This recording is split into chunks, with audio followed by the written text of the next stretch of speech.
to do is, suppose I choose any one node, any random node. Assume I've chosen one.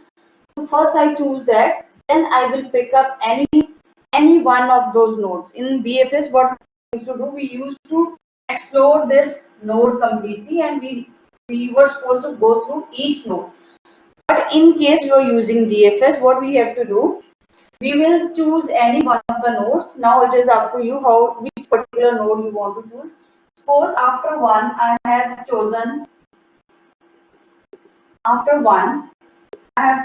3. In the previous case, if it was BFS, then I am supposed to do it other way out. Where if I have chosen 1, then suppose I pick up 3, and after that I have to choose the other nodes also, and then like that is a node of 1, and I will be choosing the third node also. Now after that, once you can choose them in one order, any order. After that, what you need to do is you need to go back to this list, visited list, then you pick up the second node from here. Once you pick up the second node from here, then you need to explore this second node. Once you explore it, whatsoever is the adjacent node of it, we are supposed to put it in the visited list. So I'll put a 4 in the list. Then I will see whether is there any other adjacent node of 3 except 4, because in this there is only one adjacent node. So what we need to do is we need to go back here on 3. So 3 is completely explored. Now what we are supposed to explore? We are supposed to explore node number 5. So I'll go to 5 and I'll see whether there is any unvisited node for 5 or not. And you can see 5 is connected with that of 1, as well as it is connected with 6. But out of these 5, 1 and 6, 1 is already visited, so we are not supposed to do anything with it. The only node that we should be concerned about is node number 6. Fine enough. And there is no other node which is attached with that of 5 that we need to visit. So what we can do is we can move forward. So 5 is completely explored. First 3 are completely explored. Now we'll go to 2. We'll look out for all the adjacent nodes for 2. The adjacent nodes for 2 are 1 and 6. But before we put them up in this list or in the queue, we need to cross verify, are they already there in the list? If they are already there in the list, then we are supposed to do nothing. Because 1 as well as 6, they are already there in the list, right? So it means this is also completely explored. Now we'll move to the next adjacent node, some other node in the graph, that is 4. So when I go at 4 here, then I will see what are the adjacent nodes for 4. The adjacent node for 4 is 7.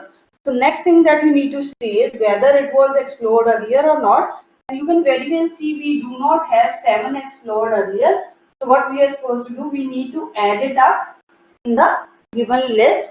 So 7 will be added in the visited list.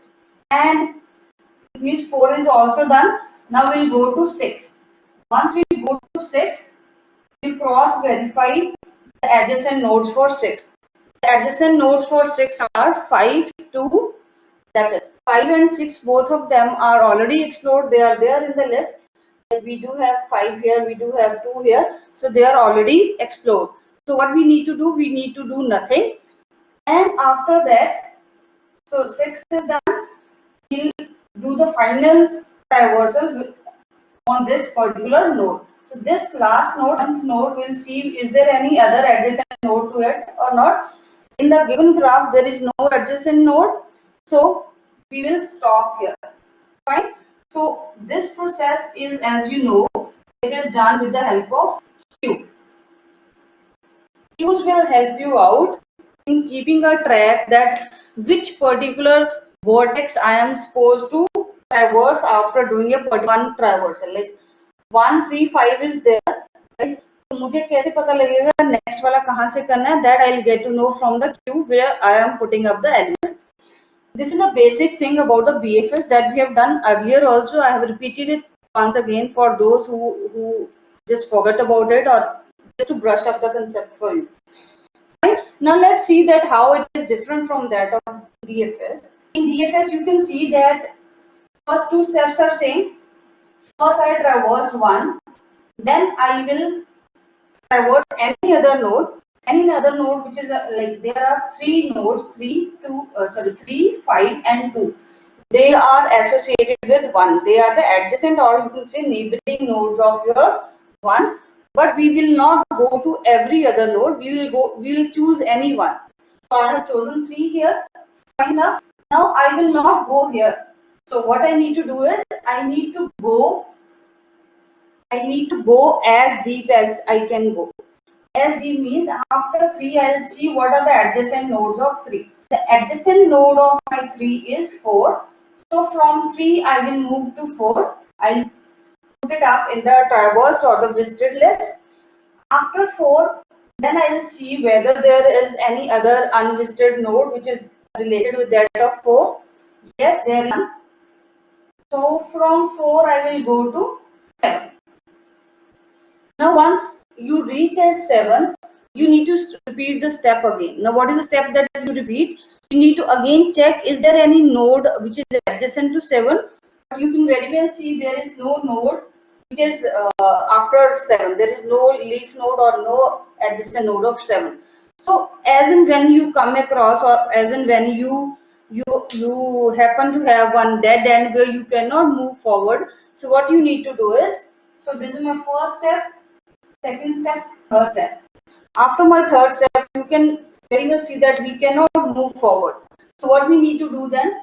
We need to go back, right? So we will go from 7 to 4. How you will get to know whether you need to go from 7 to 4 or somewhere else. That I'll explain. That is done with the help of stack top element. I'll talk about it in a while. So from 7 we will go back to 4. So when we are going back from 7 to 4, the only purpose of going back is that you want to see is there any other unvisited node related with 4. Like suppose that this is not like earlier it was not given. Suppose this is the case. So when you reached at 7, you backtrack to 4. You reached back at 4. When you reach at 4, you will again try to find out is there any unvisited node in your stack, in your graph. Then you can very well see 4 is associated with that of 8. So in that case, after 7, you are supposed to put up 8 also. Because earlier you were visiting 7 and when you backtrack to 4, you got to know that there is one unvisited node which is 8. So you will put it up in the visited list. As if now I am removing it. So assume there is no other node. That was just for you to understand that in case there was some other node, then we have to try that also. So once you get to know that there is no adjacent node attached with it, you will again go back here. Like this is fourth step, this is fifth step. Now we will go back again from 3. You will again check is there any unvisited node. If there is no unvisited node, then you will go back. So when you go back, this will be my sixth step. I will reach back at my first node, right? The first node from where we started. So when I reach at sixth node, like by doing the sixth step, I will reach at first step. Once I reach at this first node, I will check is there any unexplored node of my node 1. Is there any unexplored node for this unexplored or you can say unvisited node for 1? We have already visited 3. Do we have any unexplored or unvisited neighbors of 1 available to us? Tell me. We do have some unvisited nodes. When I check this, I can very well see 5 is not there in this list. It means 5 is the unvisited one. So I will put it up 5 in my list. So you know that you have 5 as well as 2. Now it is up to you whether you want to go this route or you want to go that route. Depending upon the node that you pick up, according to that the traversal order will be little bit different. So I have gone to this. So I will go from 1 to here. So that is my 7th step, you can say. After this, I reach at 5. Now I will see whether there is any adjoining node for 5. Yes, there is one adjoining node, that is 6. Then you will cross check, is it already visited or not? No, it is not visited. So you will put it up in the traverse list. And then you will check out 6. This 6 is attached with any other neighboring node. Yes, it is attached with 2 and it is also not visited yet. So you will go from 6 to 2. When you reach at 2, you will see, is there any adjoining node of 2? Yes, there are few adjoining nodes of 2. One is 6, other one is 1. But when you have a look at this visited list, you already know 6 is already there, 1 is already there. So we will not be putting up 1 again in the stack.